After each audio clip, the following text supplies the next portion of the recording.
All right, kids, here we go. Lesson 11.7. Watch out for dimensions. This unit is particularly concerned about ratios, specifically the ratios concerning the areas and the ratios concerning the sides. Now, sometimes there's shortcuts, sometimes there's a long cut. This first problem here is just a long cut. So what are the ratio areas here? Well, we know that the area 1, let's just call this A1 and call this one A2. So area 1 equals 90 units squared. And area 2 is, I believe, 48. If you go 1/2 times 8 times 12, you get 48. So the ratio of the area units is 90 is to 48. Trick here is just make sure you reduce. I think it divides by 3, and we get 9/8. All right. Notice the units are gone. So, all right, there's that. I'm going to jump to the main rule for this. I call this the ratio rule. And it basically says, if you know the area, well, I guess you can start on either side of the coin, meaning you can either know the areas or you can know the side lengths. You don't have to know the full area of each one. Mainly taking the side lengths and squaring that ratio, the corresponding side lengths, you will get the area, okay? Unsquaring the area gets us the side lengths from the area ratios. So that's a little shortcut rule that we use from time to time. Again, because this is a one-dimensional and this is a two-dimensional, that's why we have to square going this way, but we unsquare it coming this way. All right? So keep that one in your back pocket. And here goes one example that is neither here nor there, meaning we can't use the ratio rule. As I look at these triangles here, okay, let me go back to that ratio rule just for a second, because there's a big caveat here. Sorry about that.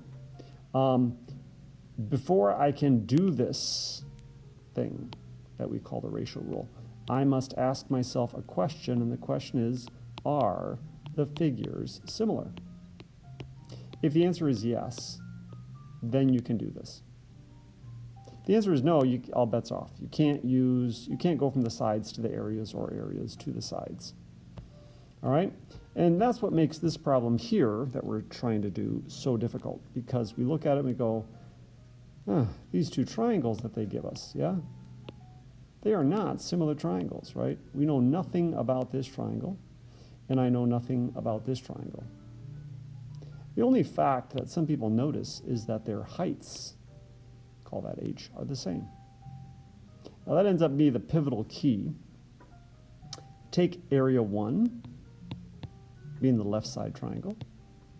If I take the bottom as 2, multiply that by 1/2, multiply that times the height, right? I'm going to get 1h.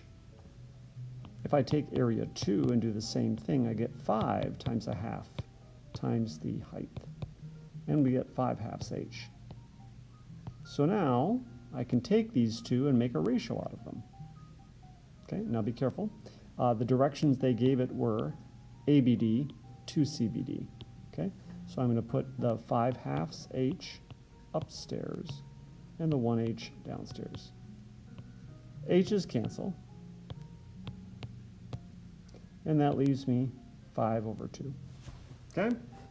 So there is the area ratio when you don't have similar figures and you can't find the areas. We still sometimes can just set up the formula, things will cancel, have faith, and it will be solved in front of you. All right, most of the problems, though, are kind of this vein. We look at these two and they say, okay, what's the ratio of the areas? Again, areas, 2D. Notice these numbers they give us are 1D numbers. So yeah, start off with 6/4, but you can't end there. You gotta square both sides. Now the bummer if you don't notice, you end up with a little bit of work at the end because 36 over 16 should be reduced. If you can, on the front end, reduce your ratio, you will get to your answer faster, quicker. So there's the best answer. The ratio is 9/4 of the area. Again, what that means is that for every 9 squares in here, there are 4 squares in here. All right? Kind of crazy. All right, finally, there's problems like this, and this one is very similar to the last one, but this time we start with areas. And they say, what is the ratio of the bases? Oh, the base is a one-dimensional piece. So I'm going from a two-dimensional to a one-dimensional. So I'm going to take the 49 over 121, and I'm going to take a square root of that. And I get 7 over 11. I can't reduce this ratio at all, therefore my answer is 7/11. That's what my ratio of my bases are. Okay? Call it the base ratio, if you will. All right. Best of luck on the homework as you go through that, and I will hopefully not have to answer too many questions tomorrow. We have one more section to do, 11-8.